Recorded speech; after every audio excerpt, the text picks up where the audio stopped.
Move on to defensive backs. Last week we had, let's see. Last week we brought up Derek Forrest, who was on bye this week, so we'll see. Brought up Fabian Moreau, who was having a decent game. He got I think 2 of his 4 solo tackles. He came early in the game, and then just the Eagles did whatever they wanted. They just scored every touchdown. Or sorry, not the Eagles. Remind who the hell did they just play? I am all over the place this morning without my heat. I will tell you that. But either way, Fabian Moreau was just kind of played off the field. And that's kind of how it played out for him. So a little bit disappointing on that end.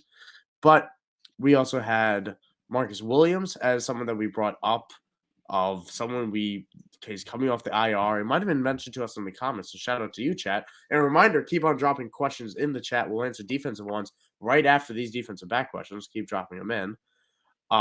But also Marcus Williams, who returned to a 3 tackle, 2 solo. Not great, but he did have that interception and a pass defense against Mitchell Trubisky, and my eyesore that he is.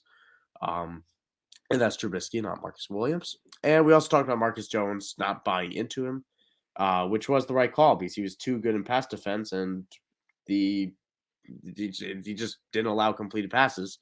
But I don't think he was registering pass defenses last night either. He did have 1 screen, but I think the injuries to the secondary kind of forced him into a more every down role, which took him away from more offensive opportunities like we might have saw 2 weeks ago. So either way, let's move on to this week. You want to kick us off? We got 3 names I think we're all very happy about. Yeah, absolutely. Another Cleveland defender in John Johnson. He seems to kind of pick up a little bit of slack now that they're kind of really hurting in the linebacker aspect. Just this last week, he got 7 tackles, 6 of which were solo. So that's encouraging that he's still maintaining somewhat of a good or decent tackle floor. This next week, who do they play? They play Baltimore. Baltimore. So that's a Lovely great, matchup. great matchup for a potentially a mistake-prone quarter or a newer quarterback, fresh quarterback that doesn't have a lot of playing time. Could lend well to a lot of mistakes in the passing game should Lamar Jackson not go down or not play this next week. So John Johnson would be the first one here on our list as far as pickups for this week.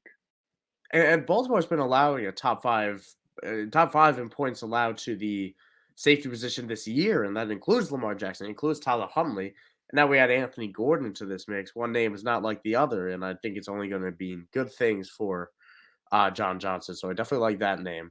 Another one I like a lot, Marcus May.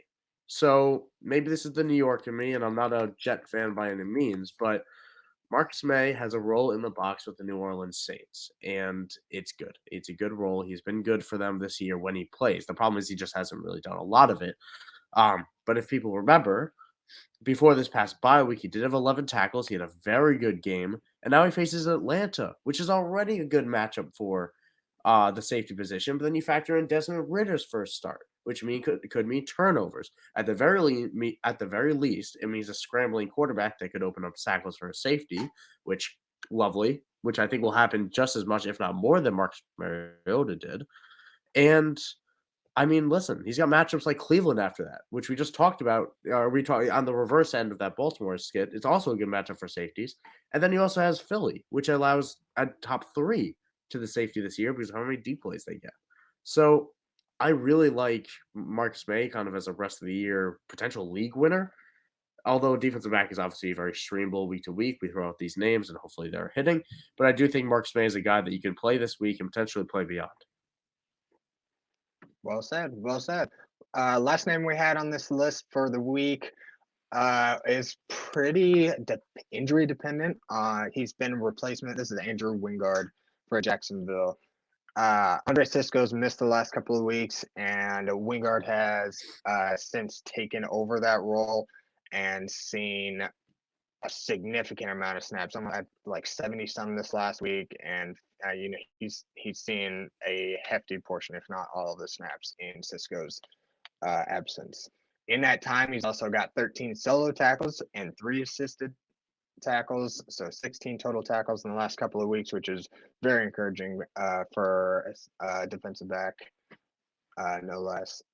In that time, he's also snagged a hit on a quarterback, a tackle for a loss, and this last week, all in this last week, and an interception, excuse me, on top of it all. So just kind of keep an eye on Andre Cisco's status this week. It seems like, from what I read, that they're going to try to put him back into practice this week. So they're hopeful that he can make it.